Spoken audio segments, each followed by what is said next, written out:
All right, so now we go on. We are now talking about standard deviation and variation. Okay, standard deviation is something that is very, very, very, very useful to us. It's a very important measure of spread that we're going to have to know. Okay, and this one tells us how far things are going to be from the mean. Okay, so it's how dispersed your data is in relation to the mean. And here's a nice graph. I've shown you some graphs. This orange one could have, say, the standard deviation in here as 10. So the mean is like, the mean is going to be this one, right? This is the mean. So here we have the mean. So if we are to talk about the standard deviations, let's start with this one. Let's say this is standard deviation of, say, 2. Then this would have a standard deviation of 5. This would have a standard deviation of 10. Because if you see, the orange values are going all the way to far from the mean. Here, they're not going as far, and then here they're not very far as well. So it's like how far your datas are, because the mean is right here at the center. You can see that datas are 4 on the right and on the left. We see how far they go to the left and how far they go to the right. We can be able to know the standard deviations, right? So when things have a high standard deviation, that means they are going very far from the mean, which is the middle value. Exactly. So now when we talk about standard deviation, we could have a small value or a high value. And that's what we're talking about here. A low or small standard deviation means your data is close to the mean. The data are clustered close to the mean. Okay? The values that are close to the mean. Right? The values are close to the mean. If you have a high or large standard deviation, it means your data are spread far from the mean. Okay? They are more spread out. The higher the standard deviation, the more your data is spread out from the mean. Okay, your data are spread out from the mean. Okay? Now, that's standard deviation. Now, we want to find out what the formula for that guy is then, right? And for us to know, we should first understand what we mean by something called deviation from the mean. We have standard deviation, then we have something just called deviation from the mean. When we talk about deviation from the mean, we are talking about how each value, deviation from the mean is there for each and every value. And when we look for deviation for the mean of a particular value, we want to find out how far that value is from the mean. Standard deviation is for all your data. But deviation, when we just say deviation, when we are talking about deviation or deviation from the mean, we are talking about how far something would be from the mean. So, and the formula would be the data, the x, which is the data you're talking about, then you subtract the mean. You can be able to know how far it is from the mean. So whatever value you have, then you subtract the mean. This is the formula for deviation from the mean, okay? This is deviation from the mean, right? Exactly. Now, this can be positive, this can be negative. If the mean is bigger than your value, then it's going to come out as a negative value. If the mean is smaller, that means if your value is on the right of the mean, it is bigger than the mean, then your deviation would be positive. If the value is on the left, if it is smaller than the mean, if it is lower than the mean, then you're going to get negative deviation. If you get negative deviation, it means your value is less than the mean. And it then also will now tell you how far it is from the mean, right? Now, we don't just deal with deviation like that, deviation from the mean. We like to square it. And this would be the square of deviation from the mean. X minus x bar, then we say squared. This is the square of the deviation, okay, to the mean, from the mean rather. The square of the deviation from the mean, let's say that. Now, what we then do is, if we want to find something very important called standard deviation, we sum up all the deviations from the mean, the squares of all the deviations. Remember that deviation from the mean is calculated for each and every value. Now, when we square it, we're squaring the deviation from the mean for each and every value. Then what we do is we sum that up. Okay, so we sum. We are on our way to getting the standard deviation. We sum the deviations, the square of the deviation from the mean. Okay, so x minus x bar all squared, and we know that x minus x bar is going to be there for each value. Then we sum them up, right?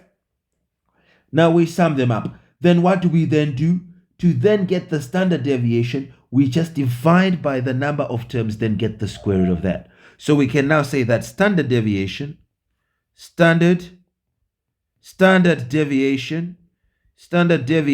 is going to be equal to this sum of the deviation, x minus x bar all squared, divided by n, then we do square root outside. That's how we get the standard deviation. Okay, standard deviation is going to be that, and we can write it as SD. So we can say SD is equal to square root of the summation of x minus x bar squared all over n. Right? This is the standard. Now, one thing you should know is, you see, when we square this deviation from the mean at this stage, whether the answer was negative or positive, it will become positive, because whatever you square becomes positive. So you should know that x minus x bar, okay, let's put it, I mean here, when we square it, we know that we are always going to get a positive answer. So we should know that x minus x bar, once we square it, is going to be greater than or equal to 0. It can never be less than 0. Okay, it can never be less than 0. So that means that if this top is never less than 0, the number of terms can never be less than 0. So that means standard deviation is never negative. So you can have NB. So this is the formula for standard deviation. You can put it. Then put an NB. Standard deviation, when we say standard, okay, standard deviation, this is never negative. It is never negative. Please know this. It is never negative. All right? I hope you know that. Okay? Now, what you should know is that this standard deviation is actually going to be given to you in the exam. You're going to have it in your MF 19. But before we talk about it, you see, this is the first one, right? But this formula, we actually don't like to use it. It's not the best.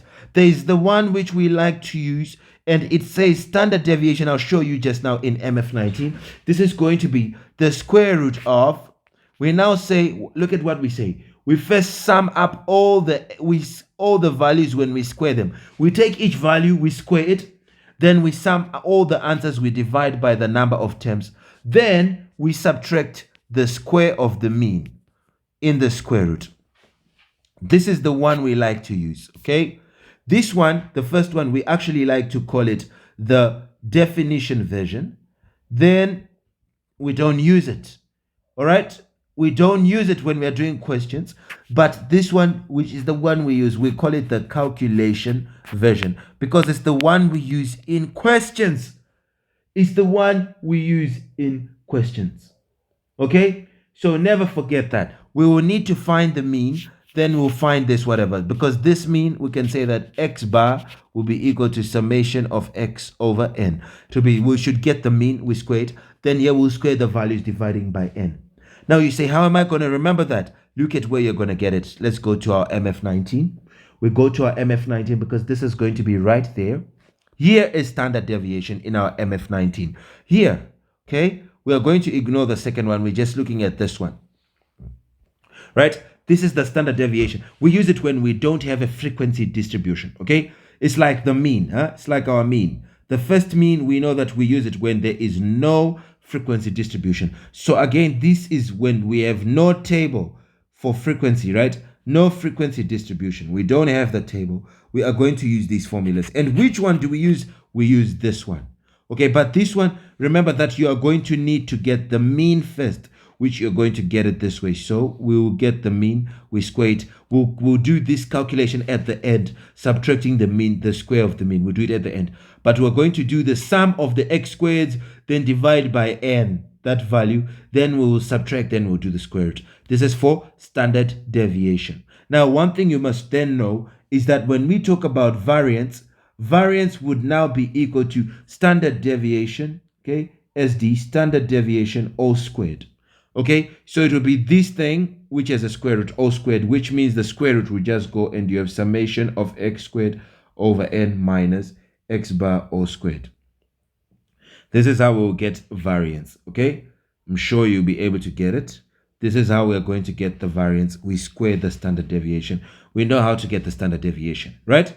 Now, what about when we have a frequency distribution? When we have a frequency distribution class, then we are going to use this second formula here. This is for frequency distribution.